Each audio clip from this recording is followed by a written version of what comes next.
I'm in my tent. It's 3:04 a.m. I haven't moved in an hour. There's something crouched right behind me, on the other side of the fabric. I can hear breathing, slow, wet, too slow to be a human. And a few minutes ago, it whispered my name.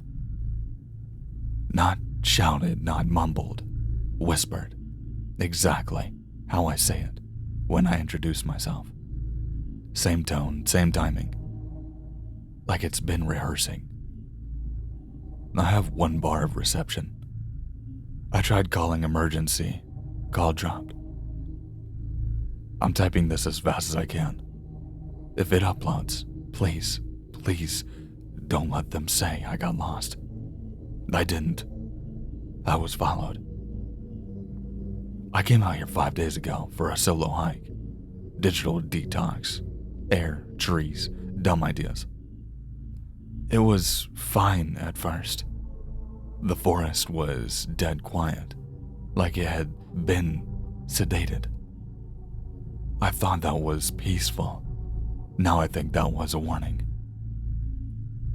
The first weird thing happened on the second day. I saw a shadow near the tree line. It was too tall. Too tall. And it was narrow, like someone had stretched a person out vertically and shaved off half the face. I only saw it for a second, but it stopped when I saw it. That's what messed me up the most. It froze like we were both caught. Then it tilted sideways, like it was thinking, and vanished behind the trees. That night something paced around my tent. I figured it was an animal until I heard it laugh. It wasn't a full laugh, just start of one. A quiet little like it was trying to sound it out, like it had heard other people do it and was practicing. I didn't sleep. Day 3, I tried to hike back. The trail was gone. I checked my GPS, full spin. Compass, useless. Even the sun felt like it was in the wrong place. I kept walking straight and ended up back in the exact same spot at the same broken tree with the red moss growing out of it. I know it was the same one. They had the boot print in the mud that I had left. It was my boot print. I camped again because I didn't have a choice. That night, something unzipped my tent. Not a rip, not a tear. It was an unzip. I woke up to the sound of the zip and saw the flap slowly pulling open. Just a hand came in, if you can call it that. They had fingers, sure, but they were long and splintered, like someone had carved them out of driftwood and glued knuckles on them as an afterthought. It reached in, touched the floor, then touched me. Barely, just graze of my boot. Then it said one word. Left. What does that mean? Left what? Or turn left or what? I didn't move. I didn't scream. I think I stopped existing for a full 60 seconds. It pulled its hand back, zipped the tent closed, and walked away. I could hear it moving through the leaves for hours, just circling, testing. The next day, I think it was Thursday, I climbed a ridge trying to get reception. Got one bar, called emergency, told them I was being stalked in the woods. They said they'd send someone. The call dropped right after, as I heard her ask for my location. Never got it back. I tried again later, straight to call failed. I slept in shifts after that, 20 minutes at a time, blade in my hand, flashlight clutched to my chest. The forest got quieter, every night. Even the bugs shut up. No wind, no movement. Just this awful awareness that something was listening. Then last night, I heard it again. Only this time it was talking in my voice. It was outside of the tent, whispering things I'd said that day, like a little show reel. Where the hell am I? Just breathe. Don't freak out. The worst of all, you're okay. It said that one over and over, like it was comforting me. I bit through my own lip, trying not to scream. Tonight is worse. It's not pretending to be far away anymore. It's pressed right behind me. I can hear it exhale when I exhale, like it's synced up, getting ready. I swear I felt a fingertip drag across the back of the tent 5 minutes ago. Just once, just enough to say, still here. And then, Danny. That's me. It said it like a friend would. Like someone who's known me for a long time. I don't know how long I've got. My phone's hot. Battery draining fast. I can't move. I think it wants me to move. Wants to see if I'll unzip this tent. Maybe that's the game. Maybe it only kills you if you look at it. Or maybe I'm just telling myself that because I'm out of ideas. There's something else. Just now, it whispered something new. Not mimicking me. Not repeating. It said, "Come out, Danny. You're ready." Ready for what? I don't know what to do. I want out of here. I want to see the sun again. I want to hear cars and sirens and people yelling dumb stuff into phones. I want someone to tell me this was a hallucination, and I'll believe them, even if they're lying. I don't think I'll make it till morning. But if I do, if by some miracle I walked out of here, I'm never going near a tree again. I'll pave my goddamn backyard. If you're reading this, don't come looking for me. Burn this forest. Salt and dirt. Forget the trail. Forget the photos. If something whispers your name from outside of the tent in the middle of the night, don't unzip anything.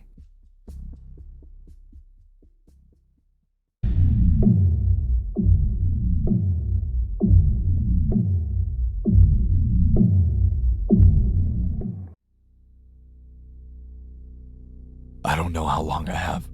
My battery's at 14% and I don't dare start that van. If I do, they'll hear me. I know that sounds paranoid, but you didn't see them. Or maybe you have. If you have, tell me. I need to know how to get out of here. Okay? I travel alone. I document it. My channel isn't big yet, maybe 12,000 subscribers, but I post regularly.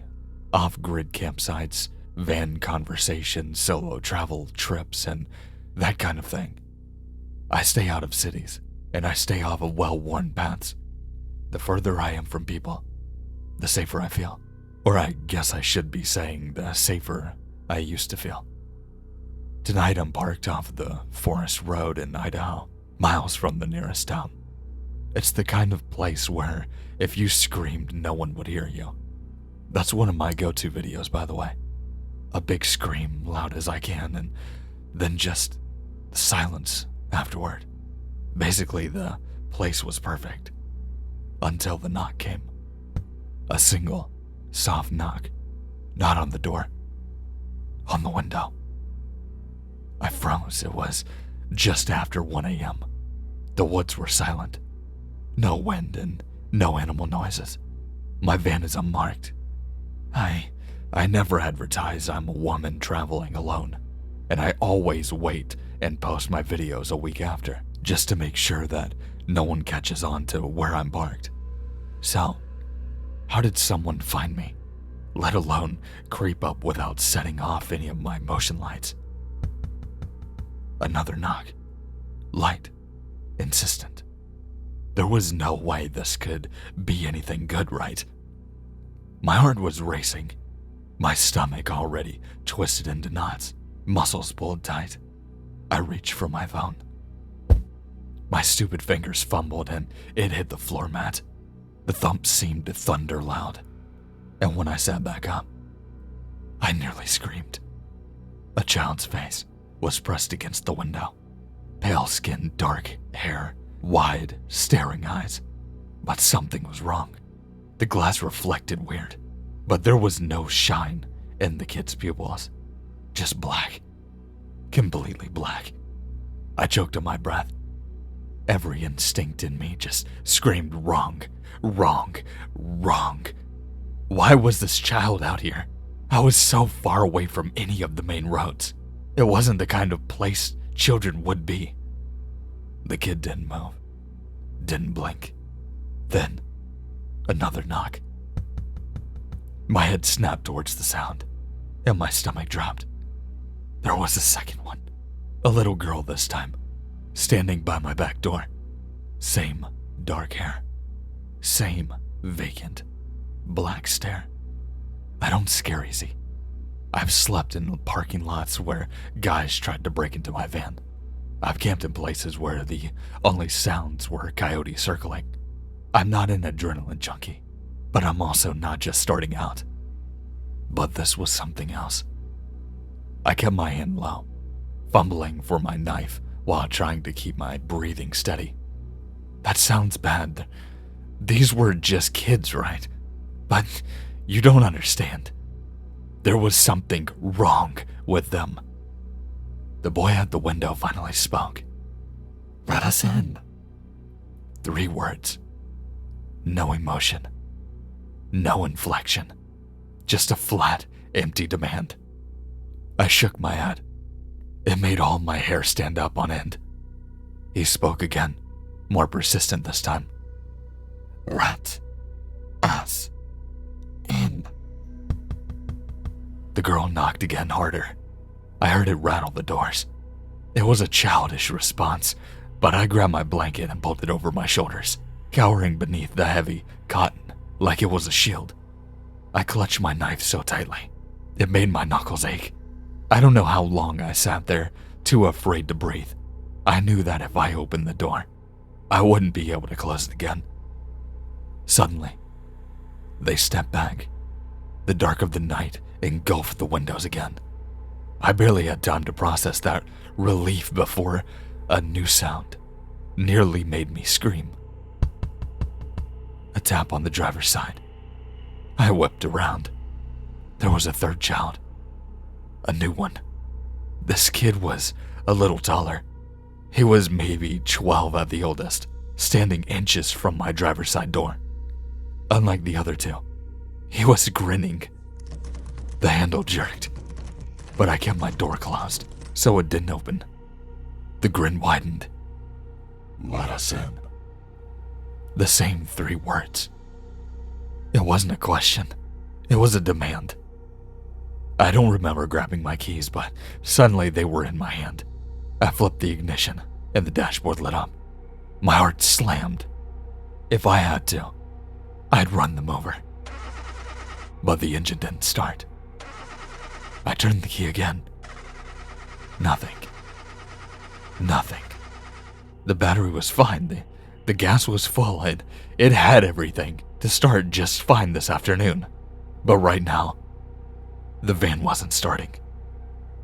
And the kids, they were still standing there, staring, smiling.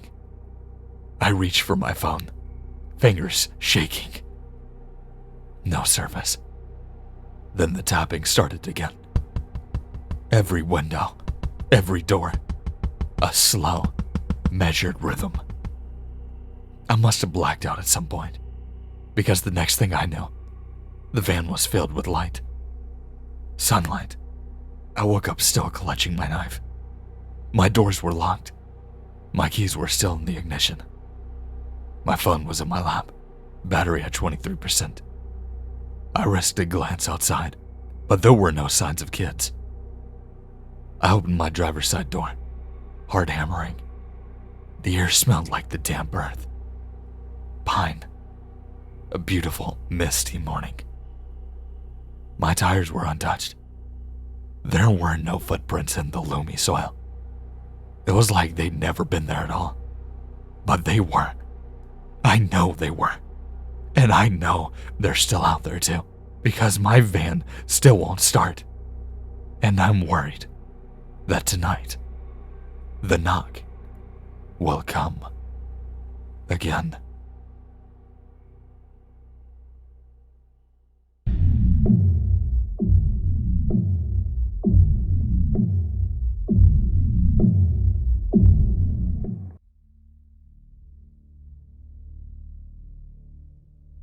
Thanks for watching. I really hope you enjoyed it. If you did and you would like to see more, and you're possibly new to this channel, make sure to like, comment, and possibly subscribe if you enjoyed what you heard. Make sure to turn on those post notifications as well, so when I post a video, you get the notification. Make sure to check out the links in the description as well, Twitter, Instagram, yada yada, you know.